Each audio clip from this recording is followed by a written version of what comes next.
Lembrando que para resolver problemas com difração de raio-x, você deverá coletar os dados do enunciado, encontrar o raio atômico do material, encontrar a aresta do material, encontrar os planos, organizar uma tabela, aplicar a equação de espaçamento interplanar, calcular a aresta e, por último, calcular o raio atômico.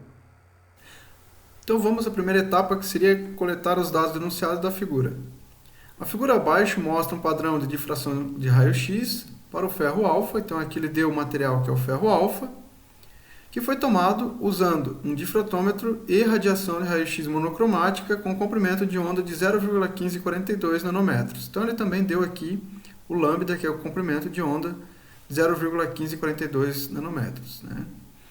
Cada pico de difração no difratograma foi identificado. Eles estão aqui, ó, né? Então o primeiro pico foi 44,2. Lembrando sempre que essa informação representa 2θ, né? Então, quando o ângulo de 2θ chegou em 44,2, ele deu um pico aqui, né? Óbvio que alguns exercícios ele não demonstra que isso aqui foi eu que forneci os dados, mas o que você tem que fazer? Pegar aqui o ponto mais alto e traçar com a régua uma reta e chegar na informação de 2θ aqui, tá? Aí, o que está acontecendo aqui também? Existe uma sequência, tá? Cada um desses picos aqui representa que o raio-x encostou em um plano, né? Um plano específico, né? Eu vou demonstrar melhor isso para frente nesse vídeo aqui. Mas então, cada pico desse aqui representa um plano e foram identificados aqui os picos, então. Vamos continuar o enunciado. Calcule o espaçamento interplanar para cada conjunto dos planos identificado. Determine o parâmetro de rede, né? Também quer saber o parâmetro de rede, além do espaçamento interplanar, para cada um dos picos. Lógico que de bônus nós também vamos calcular o raio atômico, tá? Porque alguns exercícios pedem para calcular, além do espaçamento interplanar e o parâmetro de rede, que é a aresta, ele também pede o raio atômico. Então nós vamos fazer essas 3 etapas. O que mais que a gente tira de informação? Como eu falei para vocês, a maioria dos casos de difração de raio-x tem a grandeza, né, de primeira ordem. Então aqui nós vamos considerar a primeira ordem também, tá? Outra coisa, quantidade de planos, né? Como a gente teve 3 picos apenas aqui na figura, né? Então são 3 planos que ele conseguiu tocar aqui, né? Sendo que o primeiro plano, né, 2θ representou 44,2 graus, no segundo plano 2θ representou 65,2 e no terceiro plano, que eu não conheço, 2θ representou 82,2. Então essas são as informações que o enunciado forneceu para a gente. Bom, a próxima etapa é encontrar o raio atômico do material, né? Lembrando sempre que vai ter o auxílio da tabela 3.1 lá do Callister, onde eu vou olhar o ferro alfa. Essa é a tabela, né, onde tem vários metais com estrutura cristalina e raio atômico. Eu venho aqui no ferro, né, ferro alfa, né, temperatura ambiente, ele é em DCCC, e com 12,41 nanômetros. Então aqui eu pego a informação do raio, né? 12,41 nanômetros, e a informação mais importante é a estrutura cristalina, que é CCC, tá? Próxima etapa, né, seria encontrar a aresta do material. Lembrando que a aresta aqui é a medida, né, do comprimento aqui. Como ela é cúbica, todas as arestas têm os mesmos tamanhos, né? E ela é representada por 4r raiz de 3, sobre a raiz de 3, né? Para quem ainda não sabe como chega nessa dedução, eu vou deixar aqui um videozinho que demonstra, né, como eu encontro o parâmetro de rede da célula unitária CCC. Então agora a próxima etapa é encontrar os planos, né? Eu tenho 3 picos lá da figura, né, que eu consegui enunciado na figura. Tinha 3 picos, cada pico representa um plano, e como ele tinha uma sequência, né, do maior para o menor, eu tenho uma sequência de 3 planos aqui, primeiro, segundo e terceiro. Como que vai funcionar? Existe também a tabela lá do Callister, que demonstra a ordem dos planos. Então, como a gente tem uma estrutura CCC, eu vou pegar aqui essa primeira linha aqui, né? E o seguinte, tá? O número de planos que tiver aqui, eu vou seguir a ordem, ó. Como eu tenho 3 planos, eu vou precisar apenas desses 3 primeiros aqui, ó. Então, o primeiro plano será 1, 1 e 0. O segundo plano será 2, 0 e 0. E o terceiro plano será 2, 1 e 1. Lembrando sempre que, né, se tivesse mais um, né, ele seria o 2, 2, 0. Se tivesse o outro, 3, 1, 1. Segue a sequência, tá? Segue a sequência. Então, essa é a sequência, né, a ordem cronológica dos planos conforme os picos. Então, cada pico que der lá vai ser um plano e vai seguir e respeitar essa ordem aqui. Outra coisa, lembrando também que eu estou falando da célula CCC, né? Ela poderia ser um material de CFC, então seguiria a ordem de baixo aqui, ó, da tabela, né? E se fosse uma cúbica simples, eu seguiria essa ordem da terceira linha, tá? Mas como é a CCC, eu pego a primeira linha aqui e sigo a ordem, tá? Então sempre tomem cuidado a utilização dessa tabela em estar na estrutura cristalina correta e também pegando aqui o número exato de picos que tiver lá. Bom, a próxima etapa será organizar uma tabela. Então, como que nós vamos fazer? O ideal é começarmos com os planos, pois eu acabei de encontrar. Então, quais são os índices dos planos? Estão aqui, né? Na ordem certinha. 1, 1 e 0, 2, 0 e 0 e 2, 1 e 1. A próxima ordem eu posso colocar os picos, que também foi pego lá da figura do enunciado, que são esses daqui, né? 44,2, 65,2 e 82,2 graus para 2 θ, tá? Então, sempre lembrando que a gente está falando aqui, ó, no plano 1, 1 e 0, eu tenho 44,2. Então, ele segue essa sequência aqui. Aí, agora, nós vamos identificar o seguinte. Primeiro, espaçamento interplanar. Posso deixar aqui já o valor com a unidade em nanômetros. Depois, a aresta, né? Ou parâmetro de rede, como queiram chamar, em nanômetros. E, por último, o raio também em nanômetros, o raio atômico, né? Então tá, de posse da organização da tabela aqui, vamos à primeira etapa, que seria calcular aqui o espaçamento interplanar, né? E como que vai funcionar? Eu tenho a equação do espaçamento interplanar, só que o que vai interessar para mim agora é esse lado da equação aqui, ó, porque eu tenho o valor do comprimento de onda, né? Eu tenho a ordem lá da difração e eu também conheço 2θ, tá? Que é a angulação que foi fornecida aqui pelos picos lá. Então eu esqueço isso aqui por um momento e vou calcular direto aqui o espaçamento interplanar por essa equação aqui. Vou substituir os valores, né?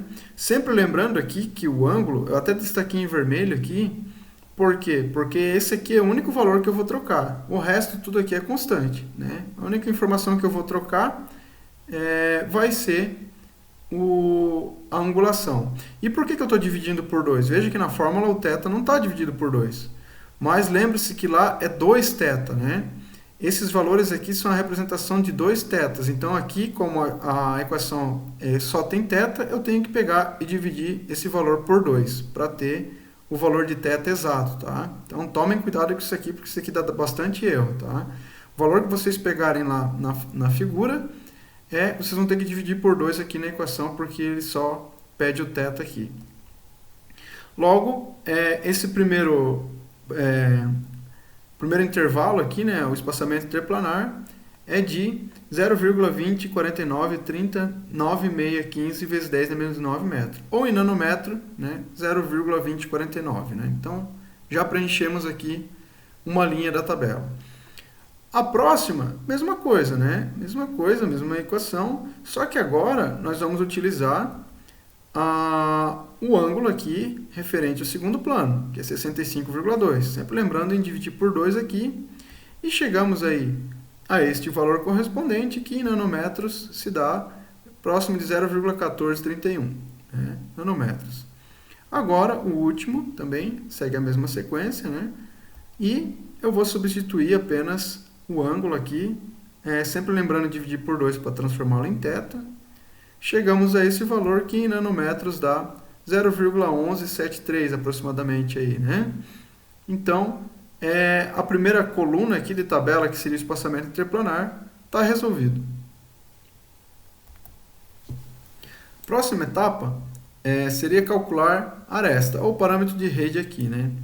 Aí, a equação do espaçamento interplanar está aqui. O que eu vou fazer? Eu tenho aresta aqui, né, na equação. Então, agora eu elimino este lado, né? Uma vez que eu acabei de calcular o espaçamento interplanar, basta eu passar esta equação que está embaixo aqui dividindo para o outro lado multiplicando, né? Só reorganizamos a equação isolando a aresta, né? Então a aresta vai ser igual ao espaçamento interplanar vezes a raiz quadrada do somatório aqui dos índices ao quadrado.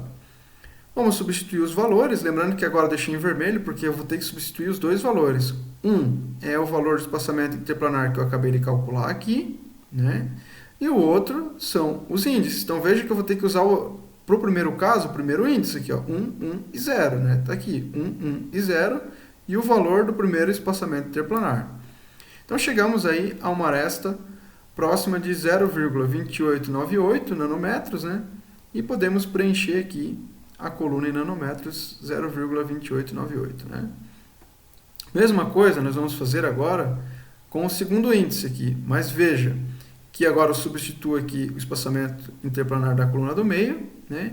E os intervalos aqui agora os índices são 2, 0 e 0, né? Então eu resolvo isso aqui, chegamos aqui a uma aresta de 0,2862 aproximadamente nanômetros, né? 0,2862. Né? Lembrando que eu substituí os índices da segunda linha. Agora a terceira linha, né? Nós vamos pegar aqui os valores de espaçamento interplanar da terceira e os índices da terceira. Está aqui, ó, né? Estão certinhos os valores substituídos aqui. Resolvendo isso aqui, chegamos a uma aresta de 0,2873 aproximadamente nanômetros. Bom, agora só falta a última coluna, que seria a coluna dos raios, né? Esse exercício não pediu especificamente o raio, né? Ele teria terminado aqui, né? Apenas com o espaçamento interplanar e o parâmetro de rede, que é a aresta. Porém, alguns exercícios pedem, então eu já vou aproveitar e demonstrar aqui também como calculo o raio. Lembrando que eu conheço a aresta aqui, que é 4R sobre a raiz de 3, tá? Mas tomem cuidado, porque esta é a definição para as células CCCs, né? Se fosse, por exemplo, CFC, teria que colocar a equação da aresta de CFC para substituir nos valores, tá? Então não dá para usar essa equação exata aqui para todos eles, né? Mas o que vai acontecer? Então nós vamos calcular aqui o raio atômico, né? E eu vou reformular isso aqui, eu vou isolar o R na equação, né? A raiz de 3 vai passar multiplicando a aresta e o 4 que estava multiplicando o raio vai passar dividindo. Então, eu só reorganizei a equação do raio e fico com essa aparência aqui. Sendo que a aresta eu acabei de calcular para cada um, né? Então, substituo os valores da aresta aqui, né? É o único valor aqui que vai ser variável, o resto aqui é constante, a raiz de 3 sobre 4 é constante. Multiplicando, temos aí um raio atômico aí de aproximadamente 12,55 nanômetros, né? Então, coloco lá. Agora, para o segundo caso, eu vou substituir o valor da segunda aresta, né? O segundo parâmetro de rede, que está aqui no meio, e chegamos aí a um valor aproximadamente 0,1239, né? 1240 aproximadamente. Então, coloco o valor lá também. E por último, né? A última linha aqui, que será de aproximadamente 0,1244 nanômetros. Então, coloco o valor lá. Aí, alguns exercícios pedem para vocês compararem, né, o raio atômico aqui, com os valores que vocês pegaram, com o raio que está lá, geralmente, na tabela, né? Que nem na tabela que nós descobrimos lá na tabela do Callister, ele dava um raio para o ferro alfa de 0,1241. Né? Lógico que isso aqui é uma estimativa, uma média, né? E se nós tirarmos a média aqui desses três planos, nós chegamos aqui a um raio aproximado de 0,1246. Lógico que para aproximar mais do 0,1241, provavelmente teria que pegar mais planos aqui e calcular, né, o máximo de planos possível para chegar numa média mais aproximada. Mas veja que ainda assim, o valor, né, como nós estamos tratando de uma escala pequena aqui de nanômetros, né, ele deu até próximo, tirando uma média de 3. Né? Na verdade, aqui o que mais se aproximou foi a linha do meio, aqui, né, 0,1239. Né? Mas seria isso fazer a comparação, é só extrair uma média para comparar com o verdadeiro raio que está definido na tabela do Callister. Bom, pessoal, finalizamos por aqui. Peço, por favor, que vocês deixem um like para ajudar no engajamento do vídeo. Quem ainda não é inscrito no canal, inscreva-se e ative o sininho para notificações de vídeos futuros. Tem vários vídeos saindo aqui toda semana sobre diferentes disciplinas da engenharia, principalmente da engenharia mecânica. Dúvidas e questionamentos ou sugestões deixem aqui nos comentários, que eu vou tentar esclarecer as dúvidas de vocês. Sempre leio os comentários. Seria isso, fiquem com Deus, bons estudos e até a próxima. Tchau, tchau.